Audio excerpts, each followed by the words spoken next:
Bonjour les amis, bienvenue sur la chaîne Math Pro pour cette nouvelle vidéo. Nous allons commencer le cours sur les machines électriques. C'est un cours que nous avons subdivisé en 12 chapitres. Ici c'est le chapitre 1. Ce chapitre parle du magnétisme et de l'électromagnétisme. Nous allons présenter successivement les 12 chapitres dans 12 vidéos différentes. Ces chapitres partent du magnétisme jusqu'au moteur, en passant notamment par les transformateurs monophasés, triphasés. Nous allons voir les machines à courant continu, les machines synchrones, les machines asynchrones. Notamment, et bien évidemment, nous allons effectuer les essais sur les transformateurs monophasés surtout, et sur les machines asynchrones. Nous allons effectuer des cours pratiques. Nous allons présenter cela dans cette chaîne, la chaîne Math Pro. Sans plus tarder, commençons par le développement du chapitre 1. Ce chapitre est intitulé Magnétisme et électromagnétisme. Ce chapitre concerne les élèves probatoires et les étudiants en cycle BTS licence. Pour présenter notre premier chapitre, nous allons suivre un programme bien précis. Nous allons commencer par une introduction, puis nous allons voir la généralité sur le champ magnétique, suivi du champ magnétique créé par un fil rectiligne. Après, nous allons voir le champ magnétique créé par une bobine plate. Nous allons poursuivre avec le champ magnétique créé par un solénoïde. Bien sûr, dans chaque partie, nous allons effectuer des exercices d'application. À la fin, nous donnerons un exercice de consolidation. Passons à l'introduction. Dans l'introduction, nous allons commencer par les définitions. C'est quoi le magnétisme?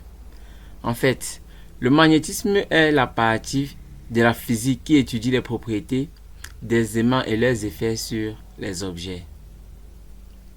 L'électromagnétisme est la branche de la physique qui étudie les interactions entre les particules chargées au repos ou en mouvement et les liens entre l'électricité, magnétisme et optique. Un aimant. Un aimant est un objet solide capable d'attirer la limaille de fer ou encore poudre de fer. Voici notre aimant. Voilà la poudre de fer, la limaille de fer. Comment est-ce qu'on obtient la limaille de fer? Il suffit de limer, par exemple, une machette, les poudres qui se versent. La poudre qui se verse est appelée limaille de fer. On distingue deux types d'aimants. Les aimants permanents ou naturels, qui sont les alliages d'acier tels que l'oxyde de fer. Voici un aimant permanent. Nous avons aussi les aimants temporels ou artificiels, qui sont des alliages spéciaux obtenus à l'aide des circuits électriques. On parle de électroaimants. Temporel parce que il se comporte comme un aimant. Le circuit se comporte comme un aimant lorsque le courant y est injecté. Dès lors qu'on cesse d'injecter le courant, il n'y a plus d'effet magnétique. C'est pour cela qu'on parle de aimant temporel. Contrairement à cet aimant qui est un barreau, on parle d'un barreau d'oxyde de fer. Ici, c'est un aimant permanent. Voici un électroaimant. Comment est-ce qu'on obtient un électroaimant? En réalité, la manière la plus simple de réaliser un électroaimant est d'entourer un fil conducteur autour d'un matériau ferromagnétique et l'alimenter. Si je prends un fil conducteur, j'entoure autour d'une barre de fer, puis j'alimente ce fil, j'obtiens un électroaimant. Ainsi, le champ magnétique créé dans le courant circulant dans le bobinage est porté par le cœur magnétique. Voici notre barreau magnétique ou notre matériau ferromagnétique. Nous avons entouré ce matériau par un fil conducteur. Il suffit d'alimenter ce fil pour former un électroaimant et automatiquement il se forme un sud et un nord. Propriété d'un aimant.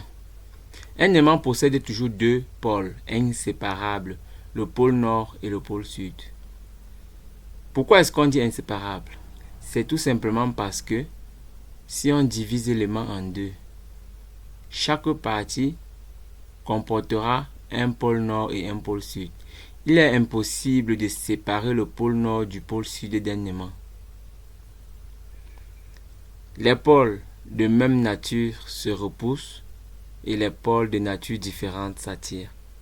Si nous plaçons en contact le pôle nord et le pôle sud, il y aura attraction. Par contre, si nous plaçons en contact le pôle sud et le pôle sud, ou alors le pôle nord et le pôle nord d'un autre aimant, il y aura répulsion. Les corps de même nature se repoussent et les corps de nature différente s'attirent. Le champ magnétique est toute région de l'espace où un objet ferromagnétique est soumis à une force magnétique. Si nous prenons cette image, en physique, dans le domaine de l'électromagnétisme, le champ magnétique est un vecteur B, notez B, caractérisé par une direction, un sens, une norme, définie en tout point de l'espace. L'observation se fait par des lignes de champ. Donc, si nous prenons cette image, voici un barreau, voici un aimant permanent. Nous y plaçons l'alumage de fer, nous plaçons l'alumage de fer autour. On va constater que l'alumage de fer est attiré. Lorsque déjà l'alumage de fer ou alors la poudre qui est proche de l'aimant est plus attirée que la poudre qui est éloignée. Bien sûr, si nous plaçons la poudre très loin de l'aimant, cette poudre ne sera pas attirée par l'aimant. Toute la zone où l'aimant influe sur la poudre est appelée le champ magnétique. C'est une région de l'espace où la poudre de fer est soumise aux forces magnétiques. Et pour observer cela, on utilise des lignes de champ. En réalité, c'est quoi les lignes de champ? On appelle ligne de champ une courbe qui, en chacun de ces points, est tangente au vecteur champ magnétique. Voici les lignes de champ. Si on observe ces lignes de champ, on va constater que elles ont les mêmes formes que l'image réelle. C'est-à-dire, on voit très bien des courbes. Voici cette zone courbée. On peut remarquer déjà ces lignes de champ qui se forment autour du barreau magnétique, autour d'éléments. Donc l'image de fer forme ces lignes de champ. Et nous avons dit que les lignes de champ sont tangentes à chacun de ces points au vecteur champ magnétique. Si nous voulons représenter le vecteur champ magnétique, on va donc représenter comme ces flèches en noir. Chaque ligne de champ, sur chaque ligne de champ, à chaque point, on peut représenter le vecteur champ magnétique. Il suffit de tracer un vecteur tangente en chaque point de la ligne pour représenter l'ensemble des lignes de champ. Ok, pour représenter l'ensemble des vecteurs champ magnétique. Bien sûr, les lignes de champ ont certaines propriétés. Déjà, les lignes de champ sont toujours orientées du nord vers le sud. C'est-à-dire, les lignes de champ sortent par le nord et se dirigent pour entrer vers le sud de l'aimant, comme on peut voir en image. On voit que les flèches sortent par le nord et entrent par le sud. Les lignes de champ ne se touchent jamais. On ne peut pas avoir deux lignes de champ qui se croisent. L'intensité du champ magnétique est proportionnelle à la concentration des lignes de champ. Plus on est proche d'éléments, plus le champ magnétique est grand, plus il y a de lignes de champ. Lorsqu'on s'éloigne de l'élément, le champ magnétique devient faible et la concentration des lignes de champ diminue. L'ensemble des lignes de champ est appelé spectre magnétique. Voici le spectre magnétique de notre aimant. Cette zone d'influence ou alors la forme d'influence, la forme des lignes de champ. On peut observer ce spectre en temps réel. Voici un spectre, ce graphe que forme l'alumage de fer. Ce graphe est semblable à ces lignes de champ. Lorsque les lignes de champ sont parallèles entre elles, le champ magnétique est du uniforme. On peut observer cela dans un aimant en U. À l'intérieur de l'aimant en U, les lignes de champ sont parallèles entre elles. Et à l'intérieur de cet aimant en U, on dira que le champ magnétique est uniforme. Nous allons passer à l'influence du champ magnétique. Nous allons commencer par le champ magnétique créé par un fil rectiligne. Considérons un fil disposé verticalement et parcouru par un courant électrique I. Voici notre fil que nous avons disposé verticalement. Ce fil est parcouru par un courant I dans le sens montant. Donc, on a alimenté ce fil et le courant se dirige vers le haut. Le champ magnétique B au point M est caractérisé par, déjà, voici un point M situé à une distance R du fil, de telle sorte que OM, O est placé là, OM égale R. Nous voulons calculer le champ magnétique en ce point M. Déjà, pour calculer ce champ magnétique, il faudrait donner les caractéristiques de ce champ. Le point d'application, c'est le point M. La direction, elle est tangente au cercle des centres O et des rayons OM qui est égal à R. Le sens, pour trouver le sens, on peut utiliser plusieurs méthodes. La première règle, c'est la règle de la main droite. Voici notre main droite. Le pouce donne le sens du courant, puisque le courant est ascendant. Les doigts courbés donnent le sens du champ magnétique B. On constate donc que le champ magnétique B a cette forme-ci. Et c'est cela qu'on voit en image, sur la première image. Donc, la règle de la main droite est une règle très importante pour donner le sens du champ magnétique, du vecteur champ magnétique.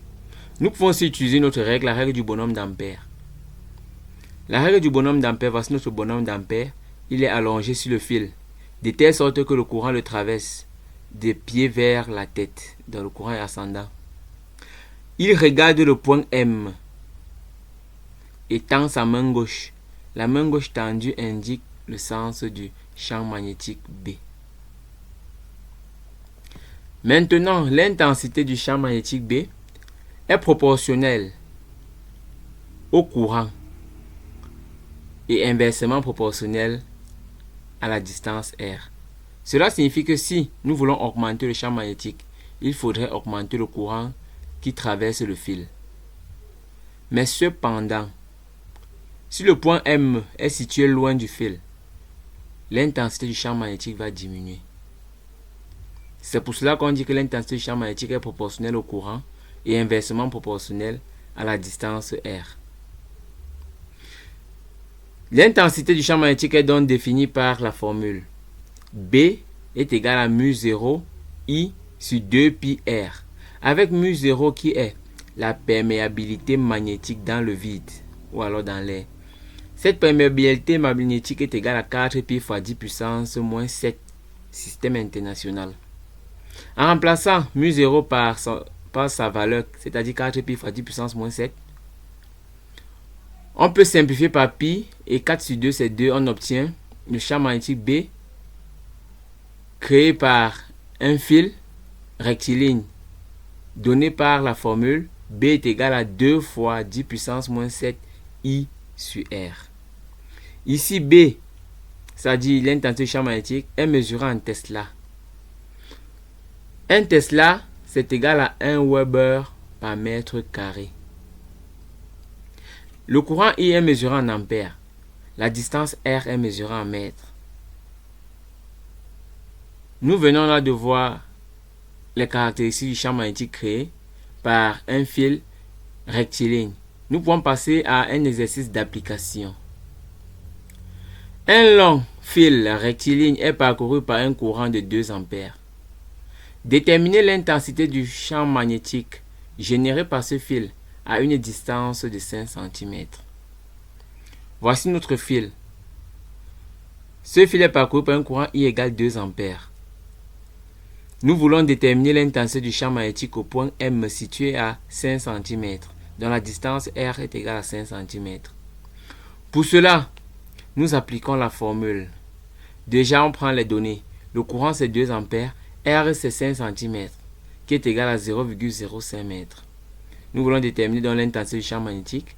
Nous appliquons la formule. B est égal à mu 0 I sur 2 pi R que nous venons de voir.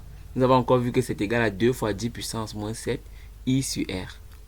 En remplaçant I et R par leur valeur donnée dans l'exercice, c'est-à-dire I égale 2 et R égale 0,05, on obtient B est égal 2 fois 10 puissance moins 7 fois 2 sur 0,05, c'est-à-dire 8 fois 10 puissance moins 6 Tesla. Nous venons donc de trouver le champ magnétique B créé par le fil parcouru par un courant de 2 ampères à une distance de 5 cm. Nous obtenons 8 fois 10 puissance moins 6 Tesla. Nous allons passer à l'influence à la quatrième partie de notre chapitre. Mais avant, ceux qui sont nouveaux sur la chaîne, n'oubliez pas de vous abonner, de liker, d'activer la cloche de notification. Laissez vos avis en commentaire sur la qualité de la vidéo. Nous passons à la quatrième partie, le champ magnétique créé par une bobine plate. Voici notre bobine. Une bobine plate, voici notre bobine. La bobine, toutes les lignes de champ déjà entrent sur une face appelée face sud et sortent sur une face appelée face nord. Donc, les lignes entrent par la face sud. Voici notre face sud de la bobine et sortent par une face appelée face nord. La face sud est celle où il faut se placer pour voir le courant circuler dans le sens des aiguilles d'une montre. Pour observer donc très bien notre système, il faudrait se placer au niveau de la face sud. On a besoin d'une aiguille aimantée pour pouvoir distinguer la face nord de la face sud. L'intensité du champ magnétique produite au centre d'une bobine plate est proportionnelle au courant, proportionnelle au nombre de spires et inversement proportionnelle au rayon R de la bobine plate. Voici notre bobine qui comporte un certain nombre de spires grand N. Cette bobine est parcourue par un courant grand I. Nous voulons calculer le champ magnétique au centre de cette bobine, sachant que la bobine a un rayon grand R. Ce champ magnétique au centre de la bobine est donc B est égal à mu 0 NI sur 2R. En remplaçant mu 0 par sa valeur, c'est-à-dire 4 pi fois 10 puissance moins 7, on obtient B est égal à 2 pi fois 10 puissance moins 7 NI sur R. Ici, c'est l'intensité du champ magnétique créé par une bobine plate. Nous pouvons aussi calculer le champ magnétique généré plus au centre de la bobine, mais plutôt à un point P, situé à une distance X du centre. Donc, le module du champ magnétique généré le long d'un axe passant par le centre de la bobine et étant perpendiculaire au plan de la bobine dépend du courant I qui circule dans la bobine, du nombre de spires grand N, du rayon de la bobine et de la distance X entre le point P où le champ magnétique est évalué et le centre de la bobine exprimé sous forme d'un angle alpha. Donc ici, nous voulons plus calculer le champ au centre de la bobine, mais plutôt à une distance, à un point P, une distance X. Et pour cela, nous avons besoin de l'angle alpha. L'intensité du champ magnétique sera donc mu 0 NI sur 2R multiplié par sinus cube alpha. Donc c'est cette formule au centre multipliée par sinus cube alpha. Or, si on observe, on verra que le sinus alpha, c'est-à-dire côté opposé sur hypoténuse, le sinus alpha est égal à R, donc grand R, qui est le rayon de la bobine, divisé par petit r, qui est l'hypoténuse. Or, petit r qui est l'hypoténuse, c'est égal, si on applique Pythagore, c'est égal à r carré plus x au carré. Ainsi, sinus alpha serait égal à r sur racine carrée de r carré plus x au carré. En remplaçant sinus alpha par son expression, on obtient le champ magnétique au point P, qu'on appelle BP, est égal à mu 0 NI sur 2R facteur A, R sur racine carrée de R carré plus x au carré, le tout au cube. En simplifiant, en simplifiant l'expression en fait, on a le champ magnétique créé au point P, BP, égale mu 0 NI R carré sur 2 facteur à R carré plus x au carré à la puissance 3 demi. Nous venons là de déterminer le champ créé par une bobine plate à deux endroits différents. Au centre de la bobine, on a mu 0 NI sur 2R. Et à une distance P du centre de la bobine, on a mu 0 NI sur R carré, NI R carré sur 2 facteur R carré plus x carré, le tout à la puissance 3 demi. Nous allons passer à un exemple d'application. Une bobine plate comportant 10 billes de diamètre 150 cm est parcourue par un courant d'intensité 2,5 A. Déterminez l'intensité du champ magnétique au centre de la bobine. Déterminez l'intensité du champ magnétique au point P de 25 cm, situé à 25 cm du centre de la bobine. Donc nous voulons déterminer l'intensité du champ magnétique à deux endroits. Au centre de la bobine et à une distance P. Pour cela, nous prenons d'abord les données. Dans l'exercice, on nous a donné le rayon ou alors le diamètre. Le diamètre, c'est 150 cm. Cela signifie que le rayon qui est égal à D sur 2 égale 150 cm divisé par 2, 75 cm, qui est égal à 0,75 m. On nous a aussi donné le courant. I est égal à 2,5 A. Le nombre de spies, N est égal, grand N égale à 10 pi. Et la distance du point P par rapport au centre, 25 cm, qui est égal à 0,25 m. Nous répondons à la première question. Le champ magnétique au centre de la bobine. Nous appliquons tout simplement la formule B est égal à mu 0 NI sur 2R. En remplaçant mu 0 NI et R par leur expression, on a B est égal à 4 pi fois 10 puissance moins 7 fois 10 fois 2,5 sur 2 fois 0,75. On obtient le champ magnétique au centre de la bobine 2 fois 10 puissance moins 5 Tesla. Le champ magnétique maintenant au point P, situé à 25 cm. Donc ici c'est 25. On applique la formule BP est égal à mu 0 NI R carré sur 2 facteur R carré plus x au carré à la puissance 3 demi. En remplaçant mu 0 NI R et x par leur expression, on obtient B est égal à 1,78 fois 10 puissance moins 5 Tesla. Nous venons donc de déterminer le champ magnétique à deux endroits, au centre de la bobine et à 25 cm du centre.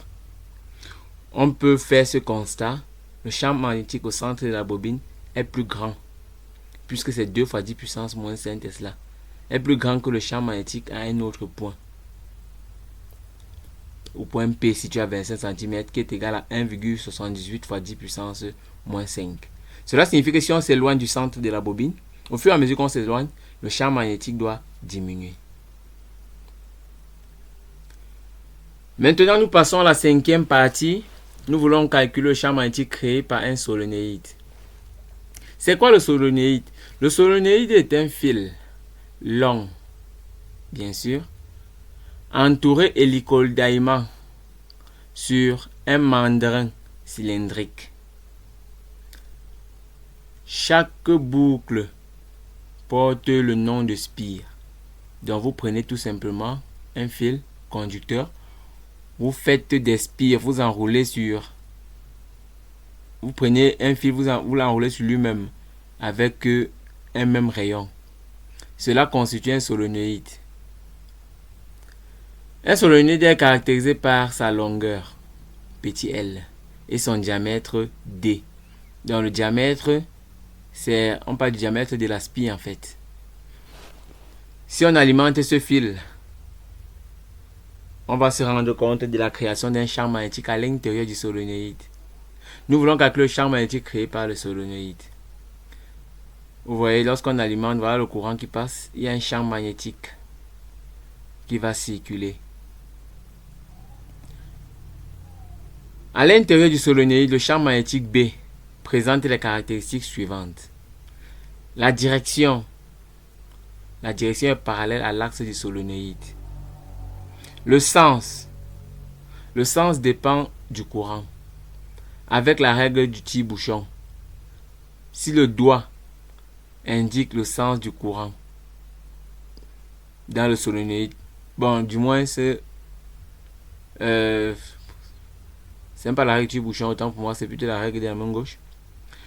Donc, si le doigt indique le sens du courant dans le solénoïde, le pouce donne le sens du champ magnétique B. L'intensité, elle est proportionnelle à celle du courant I, parcouru par le solénoïde, proportionnelle au nombre de spies et inversement proportionnelle à la longueur du solénoïde. C'est-à-dire, plus le courant est grand, ou alors le nombre de spies grand, B augmente, mais diminue avec la longueur. L'objectif, l'idéal serait d'avoir un nombre de spies élevé, mais sur une courte distance, c'est-à-dire les spies jointives. Alors, B est égal à mu0 NI sur L. En remplaçant mu0 par son expression, on a B est égal à 4 pi fois 10 puissance moins 7 NI sur L. En posant N est égal à grand N sur L, c'est-à-dire le nombre de spires par mètre, on a B est égal à mu0 NI, puisque petit n c'est grand N sur L. Remarque, dans le cas des solénoïdes à spire jointive, si on note L la longueur du solénoïde en mètres, grand R le rayon du solénoïde, attention, ce n'est pas le rayon du conducteur, mais le rayon du solénoïde en mètres. Grand L, la longueur du conducteur en mètres, ce n'est pas la longueur du solénoïde, mais c'est la longueur du conducteur, de tout le conducteur. Puisque ce conducteur qui est très long, qu'on va enrouler sur lui-même sous forme de spie pour avoir une autre longueur qu'on appelle la longueur du solénoïde, qu'on appelle petit L. R, c'est le rayon de lame du conducteur en mètres. Lame, c'est la partie conductrice de notre câble ou alors de notre conducteur. C'est la partie interne, le matériau qui est généralement le cuivre. Donc, son rayon c'est RC. D, le diamètre de lame du conducteur en mètres. D, c'est le diamètre. Voici D, ce diamètre. Pour trouver donc RC, il suffit de prendre D divisé par 2, ou alors D est égal à 2 fois RC, où RC est le rayon de lame. E est l'épaisseur de la couche isolante. Voici E, l'épaisseur de la couche isolante. La distance entre les bords extérieurs des lames conducteurs et les bords extérieurs de notre câble. On a ce qu'on appelle l'épaisseur E. Alors, on a les formules suivantes. N, nous avons vu ce nombre de spires par mètre. C'est égal à grand N sur L.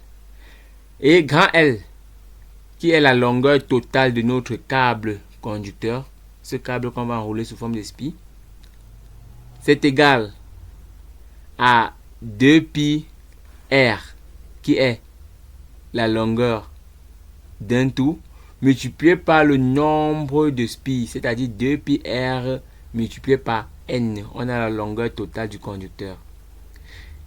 La longueur du solénoïde, petit L, c'est égal au nombre de spires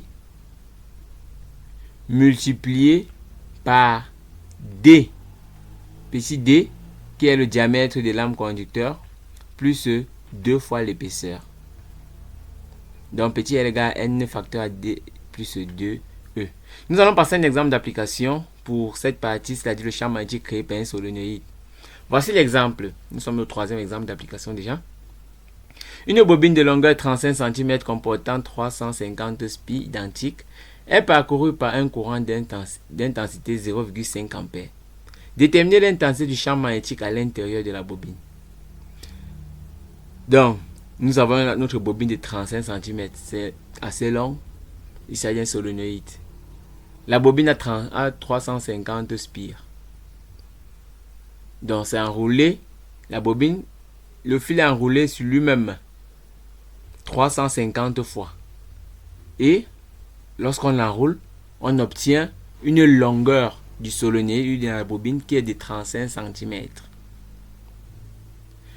Nous avons alimenté cette bobine par un courant d'intensité 0,5 A. On nous demande de déterminer l'intensité du champ magnétique à l'intérieur de la bobine. Pour la solution, nous prenons déjà les données. La longueur, c'est 35 cm, qui est égal à 0,35 m. Le nombre de spies, c'est 350 et le courant, 0,5 A. Le champ magnétique à l'intérieur du solénoïde est donné par la formule que nous avons vue. B est égal à mu0 NI sur L, c'est-à-dire proportionnel au nombre de spies et au courant, inversement proportionnel à la longueur du solénoïde. Alors, en remplaçant mu0 NI et L par leur expression, on a B est égal à 4 pi fois 10 puissance moins 7 fois 350 fois 0,5 sur 0,35. On obtient un champ magnétique à l'intérieur du solénoïde ou à l'intérieur de la bobine égal à 6,28 fois 10 puissance moins 4 Tesla. Nous venons là de déterminer le champ magnétique à l'intérieur d'une bobine longue. Voici un exercice de consolidation. Il s'agit d'un exercice sur la bobine plate, ou en fait sur la bobine circulaire, ou bobine plate bien sûr. Une bobine circulaire a un diamètre de 0,24 mètres. Elle comporte 25 spires d'un fil de cuivre de diamètre DF égale à 1 mm et de résistivité ρ est égale à 1,6 fois 10 puissance moins 8 ohm-mètre. On la branche aux bornes d'une pile plate de FEM. E est égal à 4,5 volts. La résistance interne est R égale à 1,2 ohm. Calculez l'intensité du champ magnétique qui existe au centre de cette bobine. C'est un exercice de consolidation. Je vous invite à travailler cela. Si vous êtes buté, mettez vos difficultés en commentaire. Merci d'avoir suivi cette vidéo jusqu'à la fin. N'oubliez pas de mettre un pouce bleu pour nous encourager.